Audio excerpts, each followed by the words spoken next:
Ladies and gentlemen, welcome back to Gaming with me, Tony Mo, and we're here today to talk about a project that is currently on Kickstarter that has actually reached its funding goal, as you can see, of 40,000 Canadian dollars, and that is Kona, which is a survival game being developed by a team called Parable out of Quebec, I believe, actually, if I'm correct. The game actually takes place in northern Quebec during the 1970s in the cold winter. It is actually a VR game. Of course, you can play without Oculus Rift, but it is going to have Oculus Rift support, which is absolutely awesome if you own an Oculus Rift. And trust me, I'm going to be kicking in some small pieces of the demo that I played. If you guys are interested, you can come to their Kickstarter page, you can download the demo, the narrative demo, and you can check it out for yourself. But there's so much information on their Kickstarter about what the game is actually about that I wanted to sit down and kind of go through it with you guys, while at the same time showing you some of the gameplay from the demo that I played, which is a very brief demo. It's sort of there to just kind of let you understand the atmosphere that the game is going for, the art style, and the narrative style that they're using with the actual storytelling experience. I should also mention that the game is in French. It is going to have English subtitles, of course, that are going to be properly translated for the game's full release. It is also going to be episodic, so they're going to be releasing episode after episode, similar to Telltale's The Walking Dead, or any Telltale game pretty much ever for the most part, but it is in French, which is a really huge and massively appealing thing for me, because when you think about games in general, we generally ignore that and we just publish them in whatever language we're releasing them in. For example, Assassin's Creed, while whatever Assassin's Creed you're playing might take place in Spain or in Italy, everyone speaks English. And if you live in Italy and you play it, everyone speaks Italian because it's localized to your language. The game doesn't say, like, this is a game and when you go to Italy everyone's going to speak Italian, you're going to have to read subtitles. When you go to Spain, everyone's going to speak Spanish, or that kind of thing. That's just not what we do in games. And so I like the idea that Kona is sort of just like, no, this takes place in northern Quebec. People in the 70s there spoke French, so everyone's going to speak French. Let's talk a little bit about the story. We can actually see right here, we have a brief overview of what Kona is about. So, October 1970, another long and cold winter is beginning in northern Quebec, Canada. The local Cree community clash with rich industrialist W. Hamilton, copper mine magnate in the region.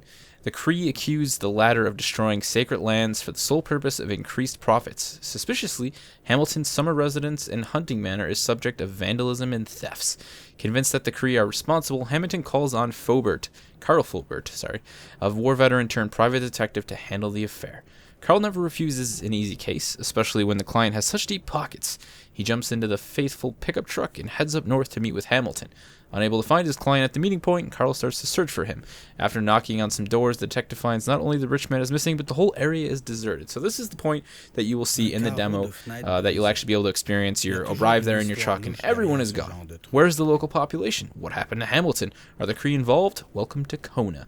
So, pretty cool premise for the game. As you can see from the footage, the game is, to me, extremely atmospheric. I love the blizzard. I love the game's visual styling, and I absolutely love the music, and also the fact that the game is in another language, especially French. I really am a big fan of French. My brother speaks French rather well, and his girlfriend speaks it as fluidly as you can possibly get.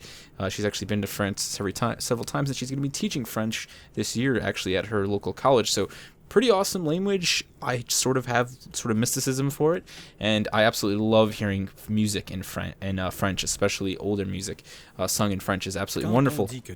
However, you can see we have some of the objectives: explore. There'll be puzzles to solve. You'll try and find people. There'll be pictures. One thing I want to scroll down to, though, is the fact that there are Wendigos in this game. Now, I'm a huge supernatural buff, which I know some of you may not understand what I'm saying. Supernatural, the TV show.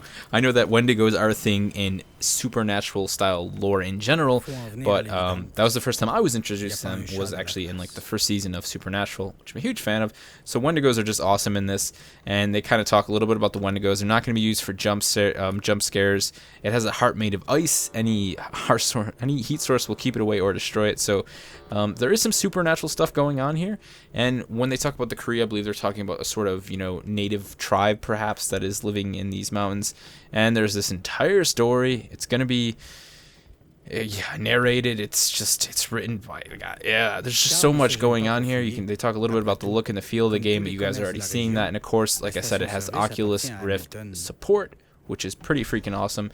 And they also have some demonstrations of the 3D models that they're using in the game, and you can see the 3D models in the game are really, really, really well done. Most of the music apparently is done by a folk band from Quebec called Cure Label, and I'm actually a huge fan of the music now, and I've actually downloaded and listened to some of their stuff because it's really, really wonderful. They did reach their $40,000 stretch goal, which is awesome. That basically just means that they can do what they want to do. They can get the first episode, pretty much finished, and hopefully that they can get more money as they move forward. The Kickstarter campaign does pretty much end, though. By the time you guys see this, it will pretty much be over in like the next 10 hours. So I'm just glad that they met their goal. They got about 3,000 additional dollars, Canadian dollars. So maybe that extra money will go a long way for them. Maybe it won't. My experiences with the demo, I absolutely loved it. Like I said, I really enjoyed the music. I think the game is absolutely gorgeous. There's not a lot in the demo. I wish there was more. However, it was merely a demo. And most Kickstarter projects these days, they don't even give you a demo. They promise an alpha build or a beta build like 17 months from now if you back it at like the $85 level. So for a team to actually go out of their way and say, here's a demonstration, we know it's brief, but this is essentially the premise of Kona, and this is what the game's going to feel and look like and sound like, and give us your support if you enjoy this. Hopefully this helps you a little bit. So big fan of that. I think it should be like almost mandatory when you release a Kickstarter that you have some sort of a demonstration to actually allow people to play, even if it's a smaller polished product, just to give people an idea of what you're trying to do.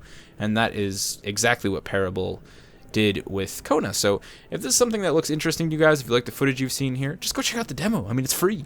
There's nothing else I can say. I could sit here all day and be like, oh, you should support the game. I'm not going to say that. I'm going to tell you, go to their Kickstarter page. I'll have it linked in the description below. Scroll on down. Click on the download demo for Mac or for Windows. Play it for yourself. See if you can find more than I found in the demo. Let me know what you thought of it in the comment section below and make your decision from there. I'll see you in the next one.